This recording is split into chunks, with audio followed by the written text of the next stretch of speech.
2025년 9월 29일 월요일 로마서 11장 11절에서부터 24절 말씀 새로운 기회를 주시리라 라는 제목으로 하나님 말씀 전하겠습니다. 11절과 12절 그러므로 내가 말하노니 그들이 넘어지기까지 실족하였느냐 그럴 수 없느니라.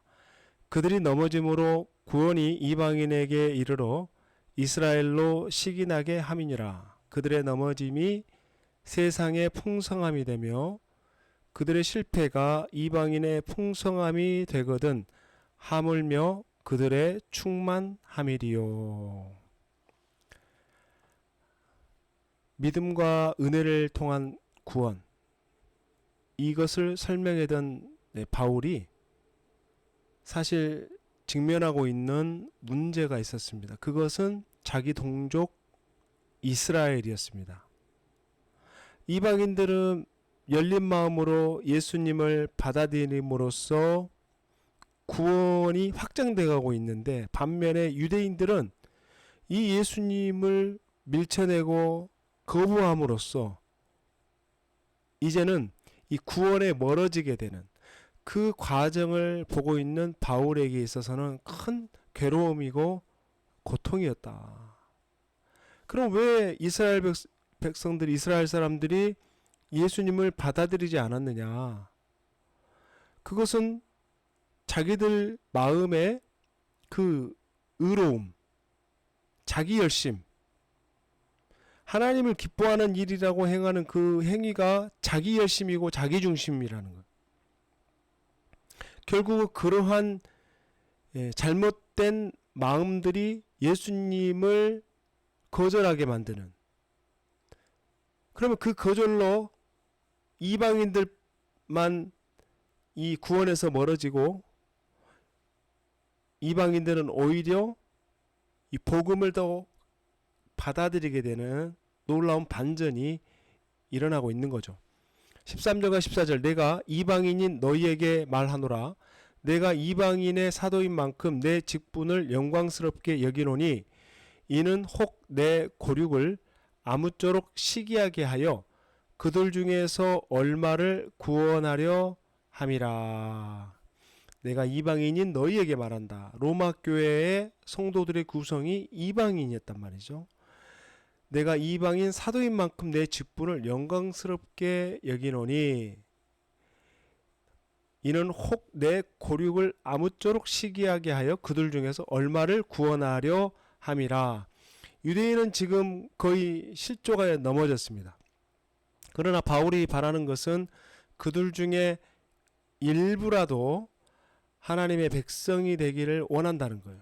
이방인들이 복음을 받아들이고 확장하고 하나님 나라가 세워져 가는 걸 볼 때에 그 중에 단 몇 명이라도 그 모습 속에서 도전을 받아서 하나님 앞에, 주님 앞에로 돌아오기를 소망한다. 그들 중에 얼마? 그러니까 대부분의 유대인들은 어떻습니까? 너무 자기 고집이 세고 자기 의가 강하고 교만하다는 거예요. 그들은 예수님의 33년간의 공생의 사역을 보면서 죽은 자를 살리고 병든 자를 고치며 오병이어의 기적으로 5,000명을 먹이고도 10광주리가 남는 그 이적을 보았음에도 불구하고 그들은 나중에 그 예수님을 죽였단 말이죠. 그럼에도 불구하고 바울은 그 유대 동족을 포기를 못하는 거예요. 다음은 몇 명이라도 하나님께 돌아오기를 원한다. 17절과 18절 또한 가지 얼마가 꺾이었는데 돌 감람나무인 내가 그들 중에 젖붙임이 되어 참 감람나무 뿌리의 진액을 함께 받는 자가 되었은즉 그 가지들을 향하여 자랑하지 말라. 자랑할지라도 네가 뿌리를 보존하는 것이 아니요 뿌리가 너를 보존하는 것이니라. 많은 성도가 자기 중심으로 신앙생활을 합니다. 그러나 하나님의 나라는 우리가 중심이 될 수 없어요. 우리는 가지일 뿐이에요. 본 뿌리는 예수님입니다. 우리는 그 예수님께 접붙임을 당하는 가지에 불과하다. 그러니까 열매를 맺더라도 우리 공이 없어요. 원 줄기이신 예수님 때문에 열매를 맺는 거지 접붙임 당하는 가지로 인해서 열매 맺는 것이 아니기 때문에. 그래서 우리가 항상 유념해야 될 게 뭐냐면은 자랑하지 말고, 그 가지들을 향하여 자랑하지 말라는, 자랑하지 말라. 가지한테 자랑할 게 하나도 없어요. 그 뿌리에서 나오는 건데, 뿌리가 너를 보존하는 거지 가지가 너를 보존하는 게 것이 아니라는 거예요. 우리가 항상 그래서 자랑하되 하나님을 높이고 나는 내려와 모든 것을 하나님께 맡기는 것이죠.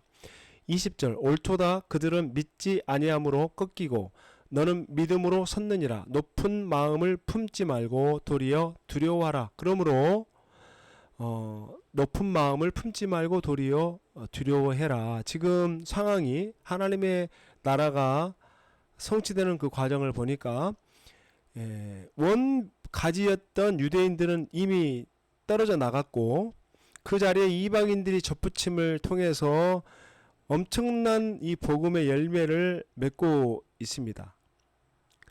그러한 과정 속에서 그들이 이방인들이 그 영적인 접붙임을 통해서 구원을 받았다라는 사실을 잊지 않고 높은 마음을 품지 말고 도리어 두려워해라. 왜냐하면 온 가지도 떨어져 나갈 수 있는 건데 접붙임 당한 우리는 당연한 언제나 떨어져 나갈 수 있다는 거죠.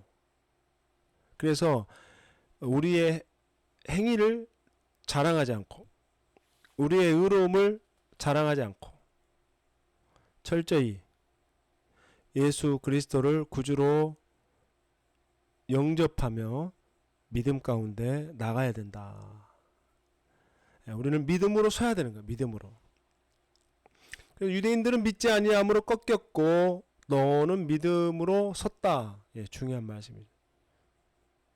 22절 그러므로 하나님의 인자하심과 준엄하심을 보라. 넘어지는 자들에게는 준엄하심이 있으니 너희가 만일 하나님의 인자하심에 머물러 있으면 그 인자가 너희에게 있으리라. 그렇지 않으면 너도 찍히는 바 되리라. 하나님의 인자하심과 준엄하심. 유대인들은 넘어졌어요. 꺾어졌어요. 이방인들은 믿음으로 접붙임을 받았습니다. 접붙임을 받았다는 것은 하나님의 인자하심이죠. 은혜를 주셨으니까 이방인들도 하나님 자녀가 되는 거예요. 준엄하심은 뭐냐? 유대인들 선민이라고 생각하지만 자기 이유와 자기 열심으로 결국은 예수님을 밀쳐내고 거부했습니다. 결국은 넘어졌어요. 이게 하나님의 준엄하심이죠. 하나님은 인자하시고 자비와 긍휼이 무궁하지만 패약한 자들에게는 하나님이 준엄하시는 거예요. 공의로 다스리시는 겁니다. 그래서 우리가 교만하지 않고 늘 하나님의 은혜를 업신여기지 않고 겸손히 주님의 말씀을 붙들고 나가야 되는 겁니다. 바울은 자기 민족이 지금 이 믿음의 영역으로 들어오지 못하는 것, 은혜의 영역으로 들어오지 못하는 것을 안타깝게 생각했어요. 그런데 그들이 넘어짐으로써 이방인을 향한 새로운 은혜의 시대가 열린 거예요. 지금 우리도 마찬가지 아니겠습니까? 어느 사람에게 넘어짐이 어떤 사람에게는 새로운 은혜가 된다. 그래서 우리는 어느 쪽에 설 것이냐, 넘어짐의 쪽에 서 있는 게 아니라 새로운 은혜의 시대에 우리가 들어가야 된다는 거. 오늘도 주신 말씀 겸손히 붙들고 다시금 회복의 은혜, 풍성함의 은혜를 경험하는 저와 여러분 될 수 있기를 주님의 이름으로 축원합니다. 아멘. 하나님 아버지, 오늘 저희들에게 복음을 통하여 새로운 구원의 기회를 허락하심을 감사합니다. 교만한 자들에게는 넘어짐이지만 겸손히 예수님을 붙드는 자에게는 새로운 기회인 줄 믿습니다. 오늘 우리가 교만한 자리에, 오만한 자의 자리에 앉지 아니하고 늘 겸손한 자의 자리에 서서 우리 주님과 함께 많은 열매로 우리 하나님께 영광 돌리게 하여 주시옵소서. 좋으신 예수님의 이름으로 간절히 기도하옵나이다. 아멘.